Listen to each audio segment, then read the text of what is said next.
Okay, this is Shadow over Innsmouth, where my land is Second Life, um, where I make things. These are the games. I make games, RPG games, different types of board games. People in Second Life like to live like they do in real life and have friends to their homes and play games. So I make these board games. This one's quite advanced. It has onboard memory. I also make role play systems that have like auto attaching HUDs and coin and work on different types of like fate, skill, will, 4D dice and 6D rolls. And I also do physical systems. So it means like where you can, in Second Life, you can walk around and stuff. So I have fighting systems I make where people can actually physically fight if they wanted to. You just have to click that, and everything I make has like this auto connection. I love that. Um, so basically, sorry, it's been a few days since I clicked that. This is just a test system I have on, but here's just an example of a fight system we have. Um, oops, but not the best place to do this at. Anyways, physical fight systems, that type of thing. I do those, and they sell a lot of these RPG games that automatically removes it. That's what we're working on here, is this RP system. So when people come to my city, it will automatically attach a HUD to their panel here and give them different coins and things that they can collect, and this can be used with multiple role plays. This holds 20 users, character, name, stats, their inventory, just like any role play game. This is a role play system. As people can come in and out your cities and the things that you make. I just think it would be a good application for old Gods game. I mean, you're not going to break into the gaming world like in Unity games to make a version for what you're making. I know a lot about making games. Easily, it would be highly expensive and take quite a bit of investment. And then even when you got it going, a big company, if it worked out, would just try to buy it out anyways. So the honesty is, this is Cthulhu head a friend of mine made for me, for my little city, and he sells custom heads and stuff. But the reality is Second Life would be such a good place.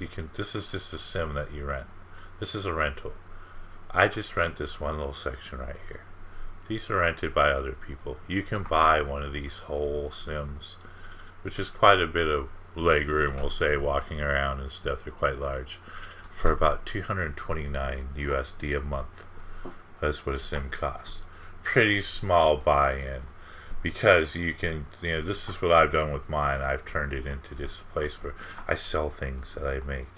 I do different types of shopping events here in Second Life, and then I make everything from animated weapons to as a flying Thor's hammer, boxing systems, to canes and hats.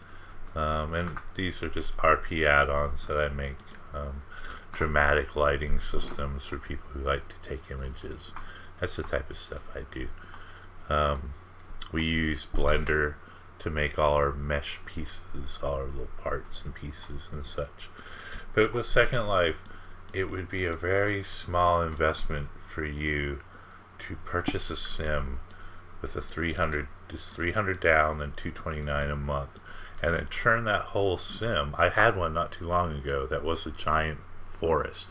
It was, because I listened to you a lot, it was a lot along the lines of your world.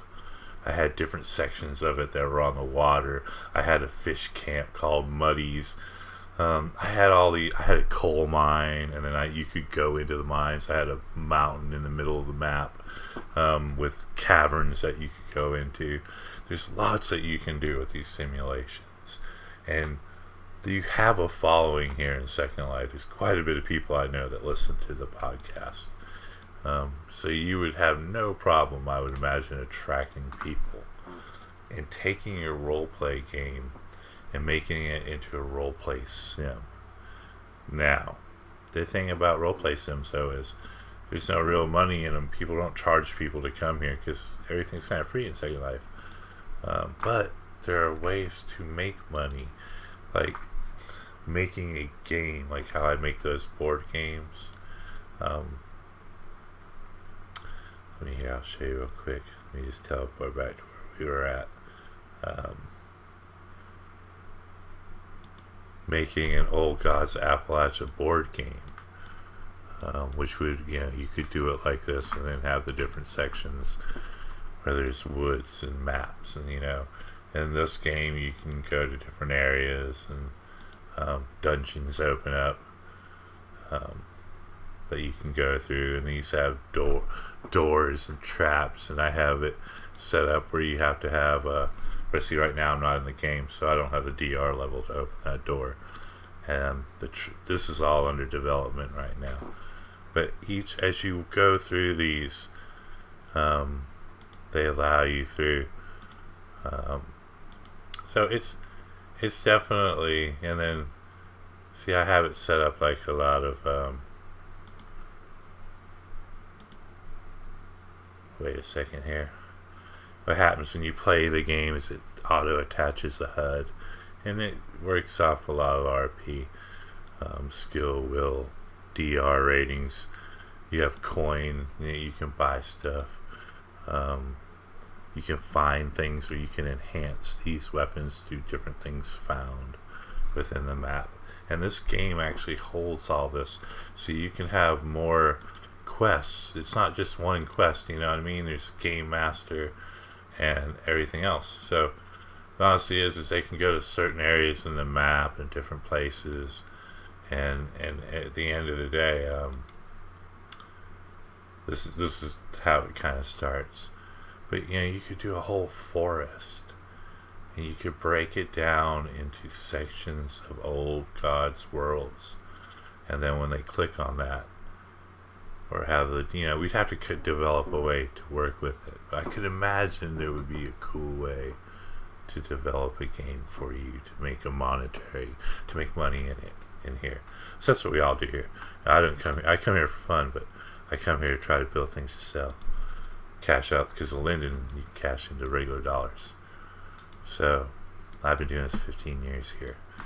So there's lots of potential for Old Gods game application within Second Life.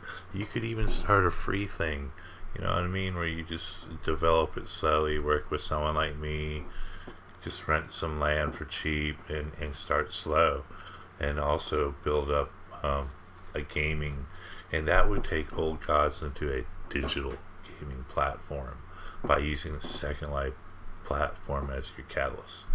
And then you don't have to pay like huge coders, because there's lots of people in the community here that would want to be involved, that would want to work with you on things.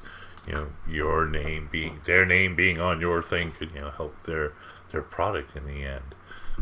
So the honesty is there's a lot of applicational use for you guys if you wanted to get into the gaming thing. Just my thoughts.